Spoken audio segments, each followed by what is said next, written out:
Hey, how we doing there, guys and gals? I hope you're having an awesome day today, as usual, and welcome to our review of this Formula One-like motorcycle, the Honda CBR600RR.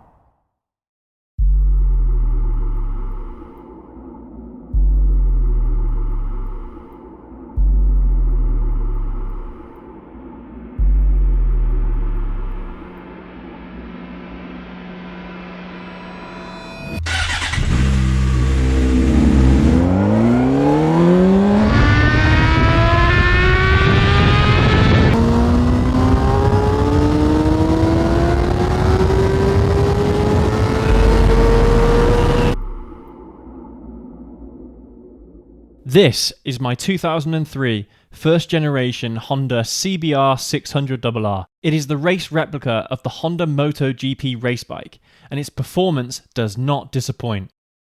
It has a fuel-injected, liquid-cooled 599cc engine that's capable of producing 117 horsepower at the crank and 102 horsepower at the rear wheel. With torque maxing out at 64 Newton meters and a 6-speed sequential gearbox, this motorcycle redlines at 15,000 RPM and has a top speed of 162.5 miles per hour. The reported standing quarter mile time is around 11.2 seconds. The frame is made out of lightweight aluminium, and it has dual 310mm disc brakes at the front and a 220mm disc at the rear. The suspension has adjustable preload, rebound and compression damping at both the front forks and the rear shock. This is truly a track-focused machine. The power is very manageable between 2 to 9,000 RPM, but as soon as you go over 10,000 RPM, it transforms into a monster. It just takes off. You really feel the power and torque at the top end of the rev range. It's just astonishing, and it's a hell of a lot of fun. My particular example is almost completely stock and has done just over 30,000 miles. The only modifications are the Oxford heated grips, aftermarket clutch and brake levers, and a slip-on exhaust. In terms of looks, Honda certainly designed this bike well, and it holds up really well when you compare it to other modern bikes. If you didn't know this bike was from 03, you'd think it had just rolled off the showroom floor within the last 5 years. I personally really love the underseat exhaust, the sharp edges of the fairing, and the paintwork seems to look like new, even after 18 years. It's unfortunate that you don't see too many bikes out there nowadays with an underseat exhaust. Referring back to the RR's track-focused design, the ergonomics of the bike are aggressive, the foot pegs are high, and the seat height is 82 centimeters, so you do feel like you're lying on top of the fuel tank when you're riding. You can sit more upright if you have a wide wingspan. I'm just under 6 foot high, and I do have a little room to extend my arms, then sit a little less aggressively if needed. This is just one of those motorcycles that encourages you to tuck in and go fast everywhere, and I absolutely love it for that. However, that can also be a downside. The 600RR is capable of over 70 miles an hour in first gear, which is kind of crazy when you look at other more street-oriented bikes that you'll find out there. So if you're not careful, you will get speeding tickets, as is the same with any other race replica bikes, such as the Suzuki GSXR600, the Kawasaki ZX6R, and of course, Yamaha's R6. They are all capable of similar performance numbers, especially the more modern ones. Another issue that you might find is with the ergonomics. This will depend on the rider, of course.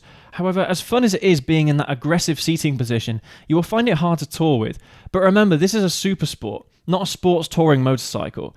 So it's not been designed with touring in mind anyway. You can definitely travel medium distances. I've been able to travel well over an hour on the RR without too much discomfort. But you might start to feel it in your wrists and back if you don't move yourself on the bike for long periods. City riding is also not really suitable for the 600RR, mainly because of its heavy clutch, so going through constant start-stop traffic will start to make your clutch hand ache fairly quickly. However, its lightweight body and its compact design does make filtering easier. Fuel economy is not a strong suit for the RR. I'm getting around 30 to 40 mpg, and you could probably do much better than that, but you know you're going to want to redline it every once in a while. Come on, it's a race bike. I certainly don't recommend this bike for beginners or say riders with less than 3 years experience, as it will be very easy to lose your license, and not to mention that it certainly has the potential of getting you killed if you're silly with it. For those of you that are under that 3 years mark looking for a sport bike, I'd recommend something like a 500R or a Ninja 400, something around the 50 to 75 horsepower range.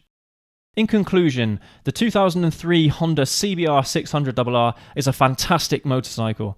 It pushes all the right buttons for any enthusiast rider, and you'll be getting the tried and tested Honda reliability.